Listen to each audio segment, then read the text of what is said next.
시간에는 살려주는 영이 영원한 빛이 되어, 이 제목으로 하나님 말씀을 살펴보도록 하겠습니다. 하나님께서는 백성들에게 참 빛을 주시게 됩니다. 그래서 그 빛은 바로 살려주는 영이 된다는 사실입니다. 그래서 살려주는 영이 영원한 빛이 되어, 이 제목으로 하나님 말씀을 살펴보도록 하겠습니다. 그래서 몸의 속량, 만군의 여호와께서는 백성들의 영혼을 속량을 하셨고, 그리고 이제 독생자가 백성들의 썩어짐의 종노릇을 하고 있는 몸을 속량을 하게 된다는 사실입니다. 그래서 로마서 8장 23절에서 그뿐 아니라 또한 우리 곧 성령의 처음 익은 열매를 받은 우리까지도 속으로 단식하여 양자될 것 곧 우리 몸의 속량을 기다리느니라. 자, 우리 몸의 속량을 기다린다는 것은 무덤에 들어있는, 또 무덤으로 들어가고 있는 몸의 속량을 기다린다는 것이 되겠습니다. 그래서 여호와께서는 백성들의 영혼을 속량을 하셨고, 독생자는 무덤에 이르고 있는, 바로 사망에 이르고 있는 백성들의 몸을 속량을 하게 한다는 사실입니다. 그래서 그 몸의 속량이 이루어지고 나서 이제 백성들에게 영과 몸의 모든 구원을 그 독생자에게 맡기시게 됩니다. 이제 독생자를 통해서 백성들의 몸을 속량한 독생자를 통해서 백성들의 모든 영과 몸을 맡기신다는 것. 그래서 그를 통해서 모든 백성들이 이제 살리시게 된다는 사실입니다. 그래서 고린도전서 15장 45절에서 마지막 아담은 살려주는 영이 되었나니, 자, 마지막 아담이 바로 백성들의 몸을 속량하는 독생자, 그 독생자가 살려주는 영이 되어서 이제 하나님의 백성들을 살리게 됩니다.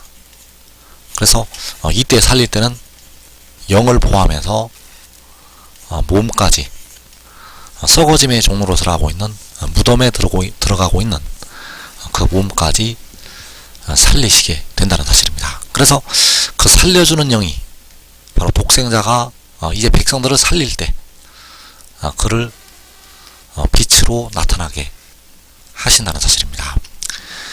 그래서 마지막 아담은 살려주는 영이 되었다고 말씀을 할 때 그 마지막 아담이 바로 살려주는 영이요, 성결의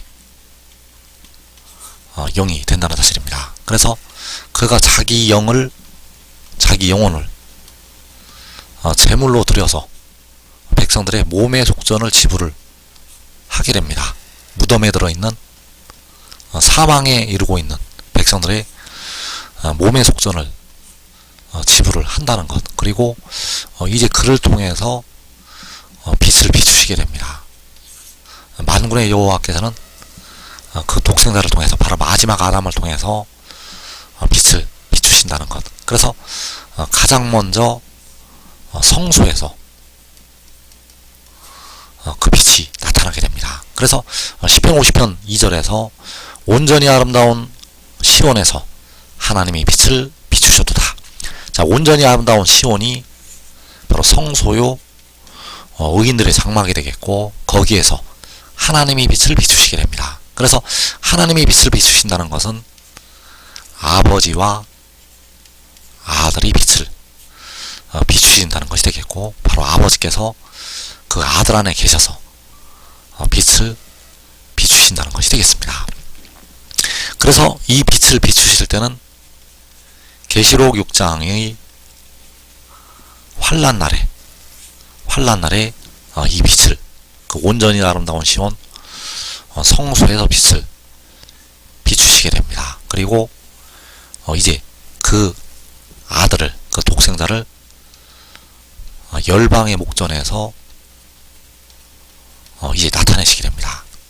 열방의 목전에서 빛으로 그 아들을 나타내신다는 것. 그래서 그 빛이 나타나서 이제 지구 주위를 돌게 됩니다.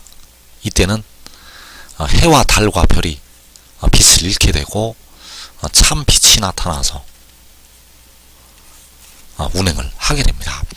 그래서 시편 19편 5절에서 해는 그의 신방에서 나오는 신랑과 같고 그의 길을 달리기 기뻐하는 장사 같아서 하늘이 끝에서 나와서 하늘 저 끝까지 운행하며, 자, 해가 나와서 운행한다고 말씀하고 있습니다. 그래서 이 해는 바로 공의로운 해가 되겠고, 그 해가 나와서 하늘이 끝에서 하늘 저 끝까지 운행을 하게 됩니다. 그래서 이 해가 운행을 할 때 주 안에서 자는 우리 형제들이 일어나게 되고, 이 해가 운행을 할 때 각 나라에서 나오는 셀 수 없는 큰 무리가 영생으로 들어가게 됩니다. 그리고 이때가 바로 계시록 7장, 계시록 7장에서 하늘의 네 바람이 멈추게 되고, 이 해가 하늘이 끝에서 하늘 저 끝까지 운행을 하게 되고, 이때에 대부분의 택하신 백성들은 영생으로 들어가게 됩니다. 그리고 이제 만국 백성을 위해서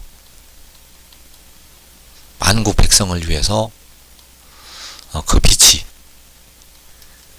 나타나게 됩니다. 그래서 이 만국 백성은 마지막 백보자 심판에서 양의 편에 서 있는 백성들, 자, 그들에게 이제 빛을 비추시게 됩니다. 그래서 이 만국 백성은 이기는 자들은 아니지만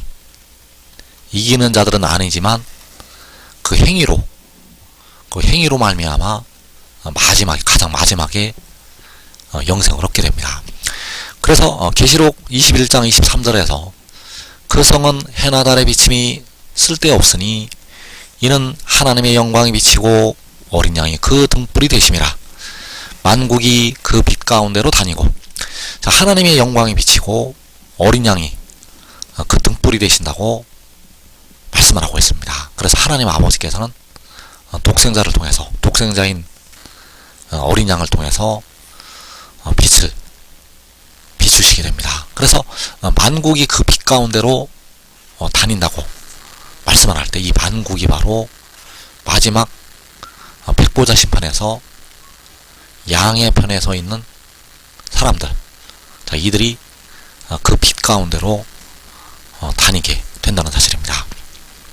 그래서 마지막 아담이 바로 살려주는 영이 영원한 빛으로 나타나서 백성들에게 생명의 빛을 비추게 된다는 사실입니다. 그래서 시편 19편에서 해가 하늘이 끝에서 나와서 하늘 저 끝까지 운행을 할 때가 계시록 7장이 되겠고, 이때에 그 큰 무리가 각 나라에서 나오게 됩니다. 그 해가 하늘이 끝에서 하늘 저 끝까지 운행을 할 때 이 큰 무리가 나오게 된다는 것. 그래서 이때가 바로 낮이 된다는 사실입니다. 요한복음에서 말씀하는 낮은 그 공의로운 해가 떠올라서 치료하는 광선을 비출 때가 요한복음에서 말씀하고 있는 낮. 그래서 요한복음 21장 9절에서 낮이 12시간이 아니냐, 사람이 낮에 다니면 이 세상의 빛을 보므로 실족하지 아니하고, 자, 여기에서 낮이 12시간이라고 할 때, 이 낮이 말씀하는 것이 바로 해가 떠 있는 12시간, 해가 떠 있는 그 12시간을 말씀을 하는 것이 되겠는데, 이 12시간이 바로 공의로운 해가 떠올라서 치료하는 광선을 비추는 시간. 그래서 그 낮에 다니면 이 세상의 빛을 본다고 말씀을 하고 있습니다. 그래서 이 세상의 빛을 본다는 것은 하늘이 끝에서 하늘 저 끝까지 운행을 하는 그 빛을 본다는 것이 되겠습니다. 그래서 낮이 12시간이라고 말씀을 하고 있고, 사람이 낮에 다니면 이 세상의 빛을 본다고 말씀하고 있습니다. 바로 독생자, 백성들의 몸의 속량을 담당하는 독생자를 본다는 것이 되겠습니다. 그래서 이 독생자는 계시록 10장에서 그 작은 두루마리를 들고 그 얼굴이 해와 같은 그 천사를 가리켜서 말씀을 하고 있다는 것. 그래서 이 세상의 빛을 보는 것이 백성들이 독생자의 영광을 보는 것. 그래서 요한복음의 많은 말씀들이 마지막 때를 향해서 말씀을 하신 것이 되겠습니다. 그래서 요한복음 1장 14절에서 말씀이 육신이 되어 우리 가운데 거하심에 우리가 그의 영광을 보니 아버지의 독생자의 영광이요 은혜와 진리가 충만하더라. 자, 우리가 그의 영광을 본다고 말씀을 하고 있습니다. 그래서 우리가 그의 영광을 본다는 것이 요한복음 11장 9절에서 이 세상의 빛을 보는 것, 백성들이 그의 영광을 보는 것은 이 세상의 빛을 보는 것이요 바로 일곱 날의 빛을 보는 것. 그래서 그 영광을 보게 되면 택하신 백성들은 그와 같은 형상으로 변화가 된다는 사실입니다. 고린도후서 3장 18절에서 우리가 주의 영광을 보매 그와 같은 형상으로 변화한다고 말씀을 하고 있습니다. 그래서 주의 영광을 보는 것이 우리가 그의 영광을 보는 것이요 사람이 낮에 다녀서 이 세상의 빛을 보는 것. 그래서 이 세상의 빛을 볼 때, 이 세상의 빛을 볼 때 백성들이 독생자의 영광을 보게 됩니다. 그래서 그 독생자의 영광은 사람이 볼 수가 없는 여호와 아버지의 영광. 사람들은 직접 여호와 아버지를 볼 수가 없습니다. 앞으로도 영원히 사람들은 직접 여호와 아버지의 영광을 볼 수가 없다는 것. 오직 독생자를 통해서 그 영광을 보게 됩니다. 왜냐하면 만군의 여호와께서 오직 독생자를 통해서 자기 영광을 보이시기 때문입니다. 그래서 요한복음 1장 18절에서 본래 하나님을 본 사람이 없으되 아버지 품속에 있는 독생하신 하나님이 나타내셨느니라. 자, 하나님을 본 사람이 없다고 말씀을 하고 있습니다. 하나님 아버지를, 만군의 여호와 아버지를 본 사람이 없다는 것. 그래서 아버지를 사람은 볼 수가 없기 때문에 아버지 품속에 있는 유일하게 태어난 신이 아버지를 나타내게 됩니다. 유일하게 태어난 신이 아버지를 나타낸다는 것. 그래서 그 나타낼 때 백성들이 낮에 다녀서 이 세상의 빛을 보는 것이 되겠습니다.